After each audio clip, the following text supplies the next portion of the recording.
आप सबका स्वागत है हमारे channel Bible stories and versus में। आप सब इस चैनल को लाइक करें, शेयर करें, सब्सक्राइब करें। सबको जय मसीह की। आइए हम यूसुफ की कहानी का तीसरा पार्ट देखेंगे, यूसुफ और पोतीफर की पत्नी के बारे में। हालेलुया। जब यूसुफ मिस्र में पहुंचाया गया तब पोतीफर नामक एक मिस्री ने, जो फिरौन का हाकिम और अंगरक्षकों का प्रधान था, उसको इजराइलियों के हाथ से, जो उसे वहां से ले गए थे, मोल लिया। यूसुफ अपने मिस्री स्वामी के घर में रहता था और यहोवा उसके संग था, इसीलिए वह भाग्यवान पुरुष हो गया था। और यूसुफ के स्वामी ने देखा कि यहोवा उसके संग रहता है और जो काम वह करता है उसको यहोवा उसके हाथ से सफल कर देता है। तब उसकी अनुग्रह की दृष्टि उस पर हुई और वह उसकी सेवा टहल करने के लिए नियुक्त किया गया। फिर उसने उसको अपने घर का अधिकारी बना के अपना सब कुछ उसके हाथ में सौंप दिया। जब से उसने उसको अपने घर का और अपनी सारी संपत्ति का अधिकारी बनाया, तब से यहोवा यूसुफ के कारण उस मिस्री के घर पर आशीष देने लगा। और क्या घर में क्या मैदान में उसका जो कुछ था, सब पर यहोवा की आशीष होने लगी। इसीलिए उसने अपना सब कुछ यूसुफ के हाथ में यहाँ तक छोड़ दिया कि अपने खाने की रोटी को छोड़ वह अपनी संपत्ति का हाल कुछ न जानता था।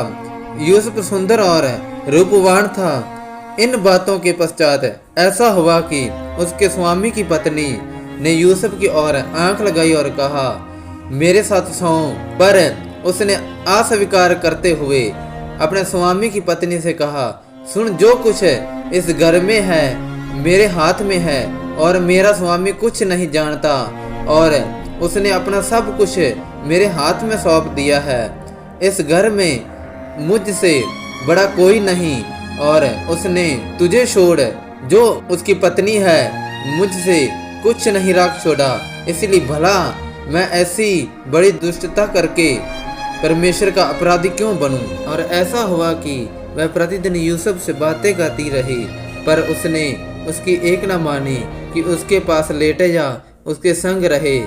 एक दिन क्या हुआ कि यूसुफ अपना काम काज करने के लिए घर में गया और घर के सेवक में से कोई भी घर के अंदर ना था।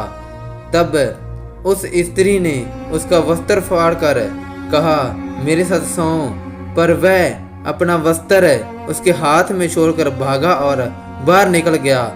ये देखकर कि वह अपना वस्त्र मेरे हाथ में छोड़कर बाहर भाग गया, उस स्त्री ने अपने घर के सेवकों को बुलाकर, देखो, वह एक इब्री मनुष्य को हमारा तिरस्कार करने के लिए हमारे पास ले आया है। वह तो साथ सोने के मतलब से मेरे पास अंदर आया था, और मैं ऊंचे स्वर से चिल्ला उठी, और मेरी बड़ी चिल्लाहट सुनकर वह अपना वस्त्र मेरे पास छोड़कर भागा और बाहर निकल गया। और वह उसका वस्त्र उसके स्वामी के घर आने तक अपने पास रखे रही। तब उसने उससे इस प्रकार की बातें कही, वह इब्री दास है जिसको तू हमारे पास ले आया है, वह मुझसे हंसी करने के लिए मेरे पास आया था, और जब मैं ऊंचे स्वर से चिल्ला उठी तब वह अपना वस्त्र मेरे पास छोड़कर बाहर भाग गया। अपनी पत्नी की ये बातें सुनकर कि तेरे दास ने मुझसे ऐसा ऐसा काम किया, यूसुफ के स्वामी का कोप भड़का, और यूसुफ के स्वामी ने उसको पकड़कर बंदी गृह में, जहां राजा के कैदी बंद थे, डलवा दिया।